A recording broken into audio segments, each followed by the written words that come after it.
10번째, 왜 돈을 불려야 하는가? 독일인은 저축에 있어서 세계 제일이다.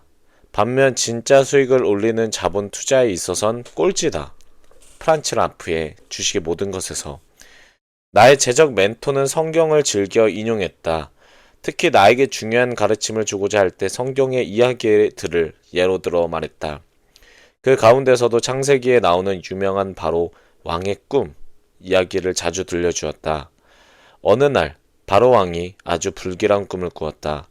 꿈속에서 그는 살이 통통하게 잘 오른 암소 7마리가 나일강에서 나오는 것을 보았다. 그런데 뒤이어 뼈만 앙상하게 남은 야위고 흉측한 암소 7마리가 물에서 나오더니 순식간에 살찐 암소들을 덮쳐 먹어버렸다.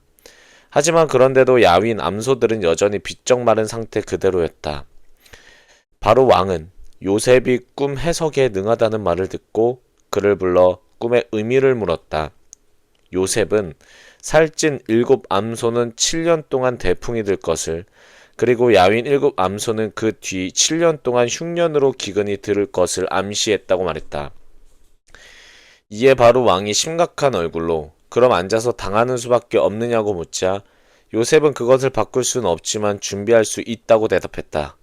즉, 명철한 사람을 총리로 임명해 흉년이 드는 동안 모든 사람이 수학의 5분의 1을 저장하도록 다스리면 흉년에도 굶주리지 않고 충분한 양의 곡식을 비축하게 된다는 것이었다. 바로 왕은 요셉을 총리로 임명해 그 계획을 실행에 옮겼다. 정말 애굽에는 7년 동안 대풍이 들었고 그 누구도 자기 수확의 5분의 1을 비축하는 것을 힘들어하지 않았다. 흉년에 대비해라. 그리고 나의 재정 멘토는 덧붙여 말했다. 대부분 사람들은 앞으로 흉년은 절대 들지 않을 것처럼 산다. 하지만 흉년은 반드시 온다. 나의 재정 멘토는 머지않아 경제구조에 근본적인 변화가 온다고 처음으로 예측한 사람 중에 하나였다. 독일만 하더라도 옛날에 사람들은 벌이가 괜찮은 직업 하나만 갖고 있으면 평생 큰 어려움 없이 먹고 살 수 있었다. 이래서 은퇴한 뒤엔 국가와 회사가 주는 연금으로 노후가 어느 정도 보장되었던 것이다. 그런데 연금은 어떻게 보장되는가? 그것은 소위 세대 간의 계약이 잘 이행될 때 비로소 보장된다. 일할 수 있는 세대가 은퇴한 세대를 먹여 살리고 그 젊은 세대가 다시 나이가 들면 그 다음 젊은 세대가 그들을 책임진다는 계약 말이다. 하지만 장래에 이러한 계약이 아무 기능도 하지 못한다는 것을 우린 이미 알고 있다. 독일의 경우 2020년 이후 일하는 세대가 도저히 감당할 수 없을 정도로 연금 수령자가 늘어나게 되었다. 유감스럽지만 오늘날 우리는 이 사실을 분명히 인식해야 한다. 그 다음 세대는 몰라도 적어도 너희 세대까지는 연금은 안전하다느니 연금만큼 확실한 투자가 없다느니 하고 온 나라가 아무리 달콤한 얘기를 떠들어도 거기에 현혹돼선 안 된다. 그건 말 그대로 꾸며낸 이야기, 동화일 뿐이다. 모든 사람이 듣고 싶어 하는 거짓말인 것이다. 하지만 아무리 그래도 거짓말은 거짓말이고 동화는 한낱 동화일 뿐이다. 애굽 사람들은 흉년에 대비해서 아주 간단한 방법을 사용했다. 똑똑한 경제부총리를 세워 전체 수확의 20%를 비축하도록 했다. 오늘날에도 경제부총리는 있고 그는 돈 버는 사람들한테서 그들 수입의 20%가 훨씬 넘는 돈을 모아간다. 하지만 옛날과 지금은 큰 차이가 있다. 오늘날의 경제부총리도 돈을 모아가기는 하지만 바로 다 써버린다. 흉년에 쓸 수 있는 돈은 남지 않는다. 정말 한 푼도 남지 않는다. 그러므로 당신에게 다른 선택은 없다. 당신 스스로 자기 인생의 경제부총리가 되어 최소한 수입의 10%는 모아둬야 한다. 물론 애굽 사람들의 교훈을 따라 20%를 저축한다면 더 좋을 것이다. 달콤한 말에 속지 말라. 어쩌면 아직도 당신은 연금의 혜택을 마음껏 누리고 있는 몇몇 주변 사람들에게 마음이 쏠리고 있는지도 모르겠다. 그리고 내 이야기를 너무 부정적으로 과장된 이야기라고 치부할지도 모른다. 하지만 속지 마라. 대략 2050년이 되면 우리는 지금과 전혀 다른 세상에 살게 될 것이다. 국가가 주는 연금에 더 이상 기댈 수 없게 된다는 건 아주 간단한 산수로 분명하게 증명한다. 연금은 필요한 자금을 더 이상 감당할 수 없을 정도로 그 재원이 고갈될 것이다. 사회는 점점 노령화되고 그에 따른 의료보험 지출은 점점 늘어난다. 누가 그 돈을 댈 것인가? 이때 갑자기 뿅 하고 나타나서 모든 사람을 먹여 살릴 커다란 곳간문을 열어 젖힐 요셉은 없다. 그런 곳간은 아예 있지도 않다. 우리는 산업화 시대를 거쳐 정보화 시대로 넘어와 있다. 사람들이 아직 구체적으로 실감하지 못하는 정보화 시대의 영향 중 하나가 바로 이제 우리의 연금을 스스로 준비해야 한다는 사실이다. 20년 후에 또는 그 뒤에 연금을 받게 될 사람은 흉년에 크게 허덕이지 않도록 지금부터 대비해야 한다. 그때 가서 진작 알았더라면, 진작 알려줬더라면 이라고 자신과 남을 원망해 봐야 아무 소용없다. 이제 우리는 스스로 자기 곳간을 만들고 스스로 자기 인생의 경제부총리가 되어야 한다.